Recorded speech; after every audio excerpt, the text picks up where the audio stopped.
मजली होने का दर्द। मन का दुख सहा न जाए, कहने का भी साहस ना हो तो कोई कैसे जाने कि मन क्या सह रहा है। मजली भी बहुत कुछ सहती जा रही थी। फिर उसने विद्रोह भी किया, लेकिन तब भी किसी ने नहीं पूछा कि तुझे क्या हुआ। फिर उसके मन ने वो सोचा जो निराश हताश मन सोच लेता है। मेरा नाम नीलोफर है। मेरे से एक मेरी बड़ी बहन है जिसे हम दी कहते हैं। एक मेरे से छोटी है जिसे हम छोटी कहते हैं। मैं इन दोनों के बीच में हूँ। मुझे कभी भी माँ का प्यार पूर्ण रूप से नहीं मिला, क्योंकि मेरा प्यार बढ़ जाता था, कभी बड़ी के लिए और कभी छोटी के लिए, और मैं मन सोच कर रह जाती थी। माँ दीदी के लिए इतने सुंदर झुमके लेके आ रही, और मैं अपनी माँ को कब से कह रही थी मेरे को भी छोटे छोटे झुमके चाहिए। माँ ने जब मेरे को झुमके दिखाए तो मैंने कहा माँ मेरे को ये बहुत पसंद है। माँ ने कहा नहीं, ये तेरी बड़ी दी के लिए हैं। मैंने कहा माँ मुझे ये झुमके चाहिए। मजली देख बेटा, वो कितने दिन की है इस घर में, ब्याह के अपने घर चली जाएगी ससुराल। वहाँ कैसे लोग मिलते हैं, उसकी इच्छा पूरे करते हैं कि नहीं। माँ बाप के घर में ही अरमान पूरे कर लेंगे उसे। चुप हो गई मैं। माँ ठीक ही कहती है, मेरा क्या, मैं बाद में ले लूँगी, जब तक और नए फैशन के भी आ जाएंगे।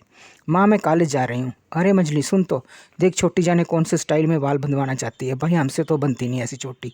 तू कर दे इसकी चोटी। कैसे रो रो के हलकान हो रही है। उसने अपनी किताबें भी टेबल पर रख दी हैं। कॉलेज का पहला घंटा होम साइंस का तो हो गया मिस। ये आज की बात नहीं, बचपन से भुगत रही हूँ। अगर वो बड़ी है और दूसरी छोटी है तो उसके बीच में मेरा क्या कसूर। वो बड़ी है तो उसकी हर बात मानो, वो छोटी है तो उसकी जिद पूरी करो। क्या दी इसकी चोटी नहीं बना सकती थी? नहीं, वो तो इस घर में मेहमान है, उसे ससुराल जाना है, सारे सुख मायके में भोग लो। इसका मतलब सारा त्याग मंजली के हिस्से में। मंजली का कोई अस्तित्व ही नहीं। हे भगवान, कोई बच्चा मंजला ना हो, बड़ा हो या छोटा हो। पहला बच्चा होने के कारण दीदी घर भर की जान, भाई दूसरी वो भी लड़की। कोसा तो किसी ने नहीं, आजाद विचारों के लोग थे घर में। लड़का लड़की में भेदभाव नहीं करते थे। स्वागत भी हुआ, पर उसके पीछे छुटकी चली आई। पता नहीं उसको क्या जल्दी थी आने में। तब से मैं मंजली बनकर रह गई। ऐसा नहीं कि घर में प्यार नहीं मिला, पर वो महसूस करती थी कि जो मेरे हिस्से का प्यार मेरे को मिलना चाहिए वो छोटी हड़प लेती है। दीदी की उतरन उसके हिस्से में आती। कपड़े जूते बस्ता किताबें सब दीदी का जूस की आसमान उसके नसीब में। जब नए कपड़ों के लिए मचलती तो माँ उसे दिलाती, प्यार से कहती नीलो मेरी बेटी कितनी सुंदर फ्राक है, गुलाब के फूल बने हुए हैं देख। वो खुश हो जाती। माँ दूध के 3 गिलास तैयार करती। पूरा गिलास का दूध दीदी को ख़त्म करना जरूरी था, डॉक्टर ने हदायत दे रखी थी। छोटी को दूध बहुत पसंद था। अपने गिलास का पूरा दूध घटने के बाद वो दूध के लिए मचल जाती। फिर वही होता जो हमेशा हर बात पर होता है, वे अपना गिलास उसे पकड़ा देती। पकड़ा क्या देती, देना ही पड़ता। धीरे धीरे 2 वाक्य उसके जीवन में जोंक की तरह चिपक गए। पहला वो बड़ी है, दूसरा वो छोटी है। इन वाक्यों ने उसका जीवन दुर्भर कर दिया। कुंठा पसर कर मन में रह गई।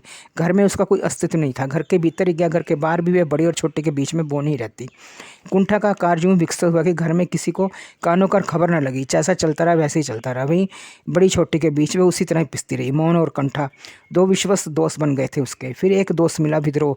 घर में अपने प्रति होने वाले न्याय के प्रतिरोध में विद्रोह की डगर पकड़ ली उसने। मनमानी करना, माँ की बातों को अनसुना करना, बात बेबात छोटी को डांटना, जो काम का जो उसके विपरीत करना।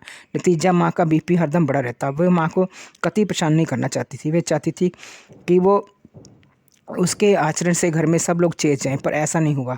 अपने को नितांत अकेली नहीं पाती। उसे बेचैनी सी रहने लगी। हताशा हावी होगी मन पर। विचार, दिमाग, दृष्टि, विहार सब असंतुलित हो जाते। दीदी की शादी सिर पर थी। उसके कॉलेज का दूसरा साल था। अपने कॉलेज के एनुअल फंक्शन में पहनने के लिए दीदी सिल्क की साड़ी लाई। पिंक कलर की थी। वे साड़ी पहनकर वह अपने कॉलेज चलेगी। वे कॉलेज से लौटी तो माँ का रौद्र रूप देखा।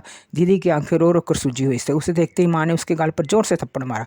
हतप्रद हो गई वो। छोटी सी भूल पर इतना बड़ा अपमान। थप्पड़ सीधा दिल पर लगा। क्या घर पर उसको अच्छी साड़ी पहनना कोई अधिकार नहीं है? उसने हमेशा दीदी की उतना ही पहननी है। पर फिर भी वो कुछ नहीं बोली। इतना हक तो उसको इस घर में मिला ही नहीं कि वो कभी किसी के आगे अपना मन खोल के रख सके। मन कसैला हो गया। कोरे कागज पर ना जाने कितनी बातें लिखती रही और मिटाती रही। चलो इसी तरह ही दिन बीतते गए। फिर उसकी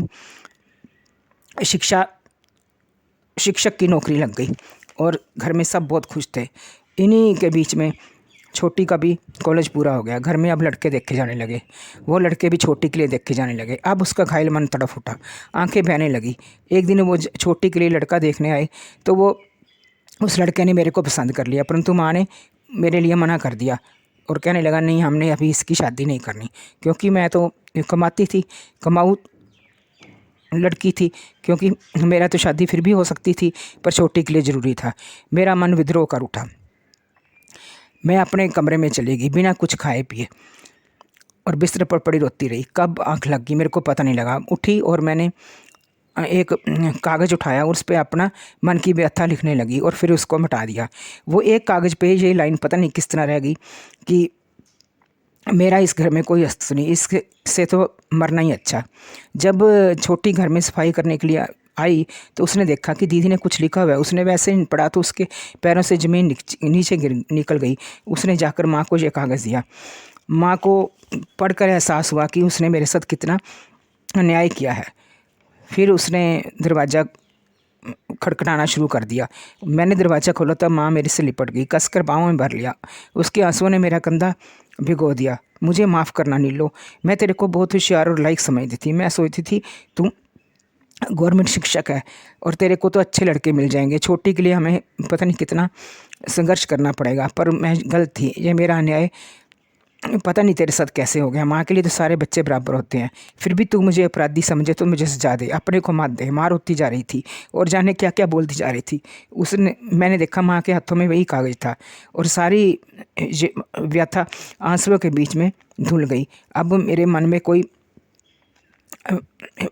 भारीपन नहीं था, क्योंकि माँ ने स्वीकार कर लिया था कि पहले शादी होगी तो मंजली की होगी, नीलो की होगी, उसके बाद ही छोटी की होगी।